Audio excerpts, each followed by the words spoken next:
Hello everyone,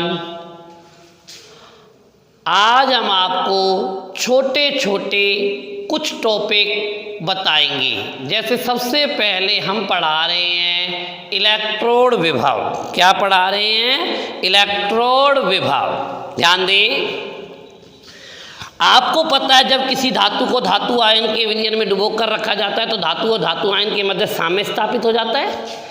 ये M धातु को हमने M प्लस आयन के विलयन में डुबो कर रखा तो M और M प्लस N के मध्य साम्य स्थापित हो गया।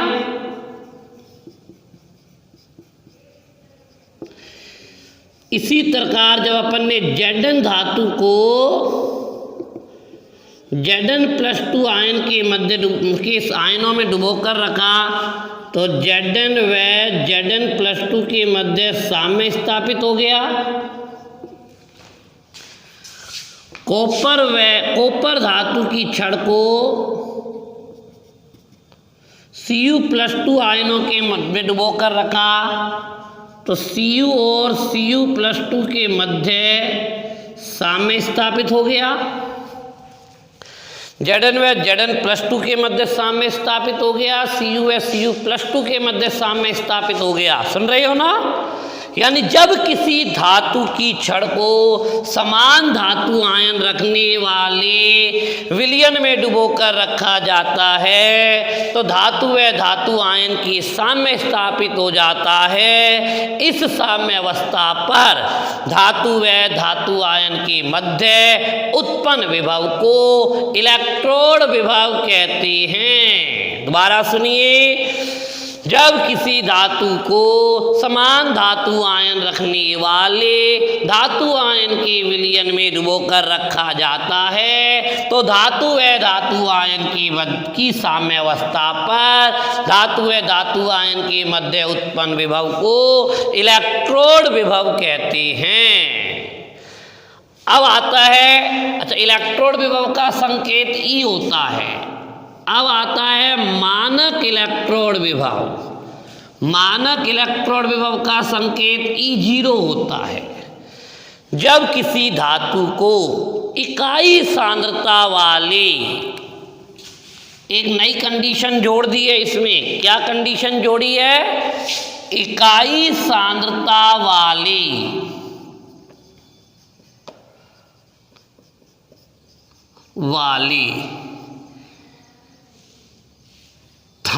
समान धातु आयन यानी जो विलयन है उसकी सांद्रता मोलरता 1 होनी चाहिए, 1m+n। जब किसी धातु को इकाई सांद्रता वाले समान धातु आयन रखने वाले विलयन में डुबो कर रखा जाता है तो धातु और धातु आयन की साम्य अवस्था पर धातु व धातु आयन के मध्य उत्पन्न विभव को इलेक्ट्रोड विभव कहते हैं।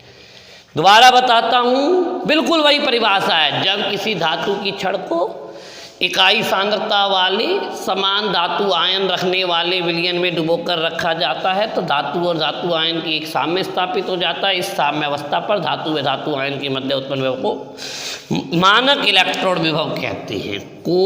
मानक इलेक्ट्रोड विभव कहते हैं। मानक इलेक्ट्रोड विभव का मान निश्चित होता है, फिक्स है, जबकि इलेक्ट्रोड विभव के मान फिक्स नहीं होते हैं, सांद्रता पर निर्भर करते हैं।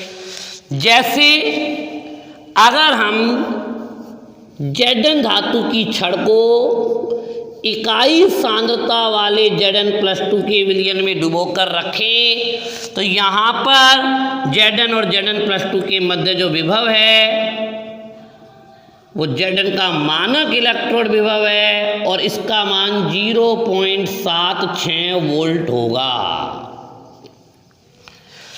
माइनस मान यह दर्शाता है कि इस पर ऑक्सीकरण होगा। कॉपर धातु की छड़ को इकाई सांद्रता वाले कॉपर आयन के मध्य में डुबो कर रखने पर जो कॉपर का मानक इलेक्ट्रोड विभव जो प्राप्त होगा वो +0.34 वोल्ट प्राप्त होगा। प्राप्त हुआ कैसे, ये प्राप्त कौन से उपकरण से होगा इसकी भी चर्चा करेंगे। ये लेकिन फिलहाल इसका मान कितना प्राप्त हुआ सिर्फ इसकी चर्चा करिए। मानक इलेक्ट्रोड विभव पेपरों की दृष्टि से, एग्जाम की दृष्टि से ज़्यादा महत्वपूर्ण है।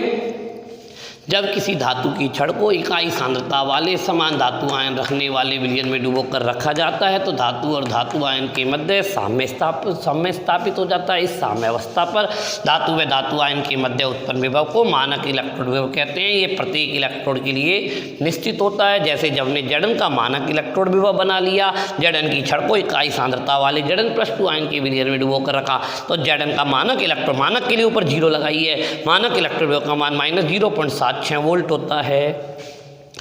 और कॉपर के मानक इलेक्ट्रोड विभव का मान 0.34 वोल्ट होता है। अब मैं आपको सेल का विद्युत वाहक बल टॉपिक पढ़ाता हूँ। अभी 2 टॉपिक पढ़ाए हैं मैंने छोटे छोटे से। कौन कौन से हैं?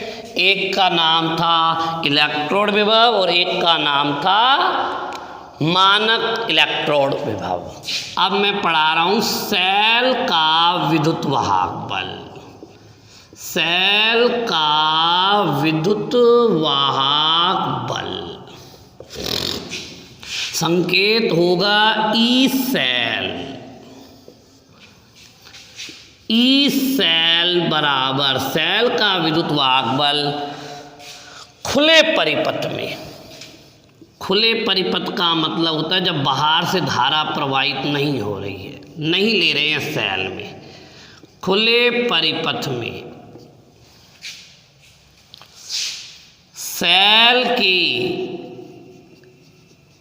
इलेक्ट्रोडों की, सेल में 2 इलेक्ट्रोड है ना, कैथोड और एनोड। इलेक्ट्रोडों की विभव के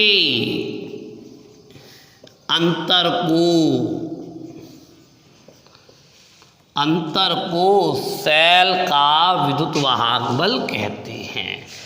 खुले परिपथ में सेल के इलेक्ट्रोडों के विभव के अंतर को सेल का विद्युत वाहक बल कहते हैं। सेल का विद्युत वाहक बल ई कैथोड माइनस ई एनोड। मैंने कहा ना इलेक्ट्रोडों के विभव के अंतर को, पर कंडीशन क्या है? खुले परिपथ में, यानी जब सेल में से बाह्य परिपथ में धारा नहीं ली जा रही हो। खुले परिपथ में सेल के इलेक्ट्रोडों के विभव के अंतर को सेल का विद्युत वाहक बल कहते हैं। आगे बढ़ते हैं सेल के विद्युत वाहक बल में।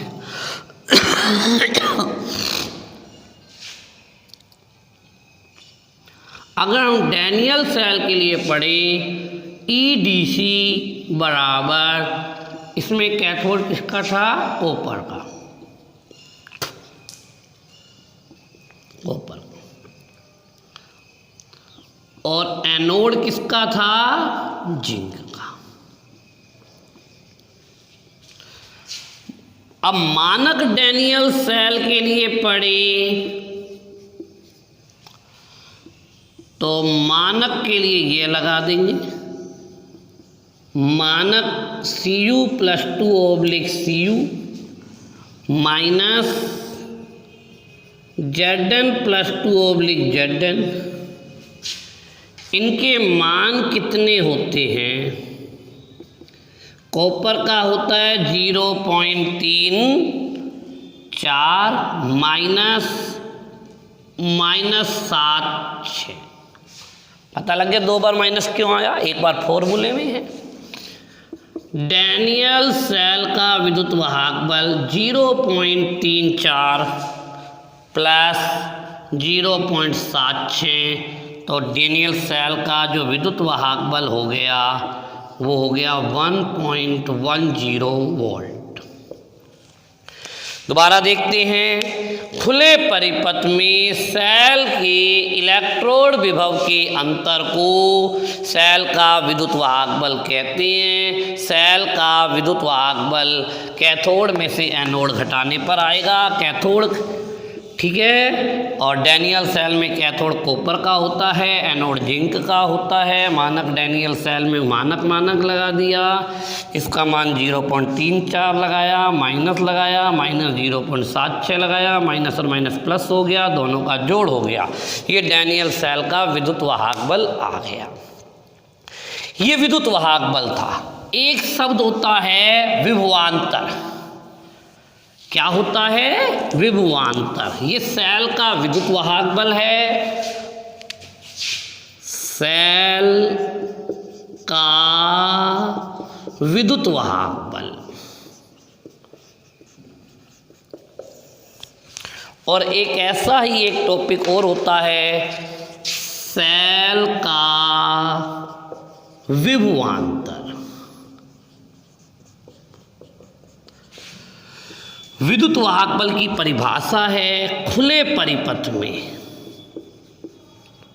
खुले परिपथ में सेल के खुले परिपथ में इलेक्ट्रोडों के विभव के अंतर को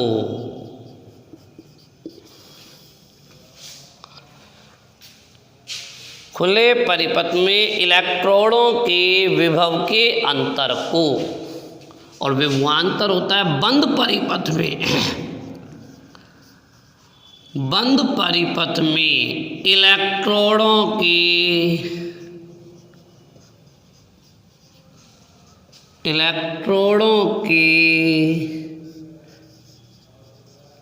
विभव के अंतर को क्या कहते हैं? विभवांतर कहते हैं। खुले परिपथ में इलेक्ट्रोडों के विभव के अंतर को विद्युत वाहक बल कहते हैं, और बंद परिपथ में इलेक्ट्रोडों के विभव के अंतर को क्या कहते हैं? विभवांतर कहते हैं। खुले परिपथ में इलेक्ट्रोडों के विभव के अंतर को विभव कहते हैं। अभी बताया था ना, जब खुला परिपथ का मतलब जब धारा प्रवाहित नहीं हो रही है, और बंद परिपथ का मतलब जो धारा प्रवाहित हो रही है। किसका मान ज़्यादा होगा? इसका मान ज़्यादा होगा। क्यों ज़्यादा होगा? धारा प्रवाहित नहीं हो रही है, विभव का नुकसान नहीं होगा, इसमें थोड़ा बहुत क्षति हो जाती है। जब हम सेल में वोल्ट मीटर लगाकर उसका विभव चेक करना चाहते हैं तो वो खुला परिपथ है या बंद? वो है बंद परिपथ। धारा प्रवाहित हो रही है, वोल्ट मीटर लगाएंगे तो उस समय विभव विद्युत वाहक बल नहीं आएगा, विभवांतर आएगा। इसका मान किससे निकाला जा सकता है? वोल्ट मीटर से ज्ञात किया जा सकता है।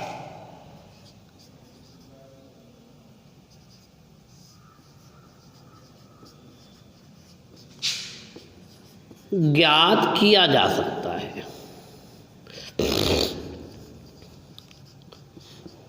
किया जा सकता है। इसका मान वोल्ट मीटर से ज्ञात किया जा सकता है, पर इस विद्युत वाहक बल का मान वोल्ट मीटर से ज्ञात नहीं कर सकती। क्यों नहीं कर सकते वोल्ट मीटर का? क्योंकि जब वोल्ट मीटर को लगाएंगे तो बाह्य परिपथ में धारा प्रवाहित होएगी, और हमें धारा प्रवाहित करनी नहीं है, खुला परिपथ रखना है। तो एक ऐसी स्थिति है, एक युक्ति है जिसका नाम है विभव मापी। विभव मापी जब परिपथ में काम करता है तो धारा नहीं लेता है। वो हम पढ़ेंगे पूरा प्रोसेस, फिलहाल हम यहाँ लिखेंगे इसका मान विभव मापी की सहायता से ज्ञात किया जाता है। अच्छा, एक बात मैंने बताई थी, मान किसका ज्यादा होगा? इसका कम हो जाता है। यह है इसका मान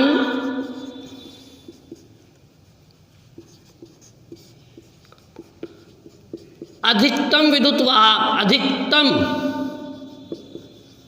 विभवांतर के तुल्य होता है।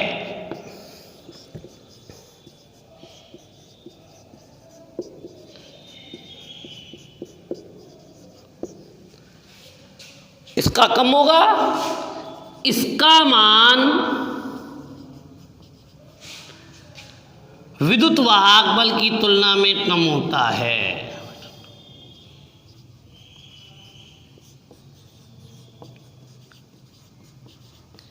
तुलना में कम होता है।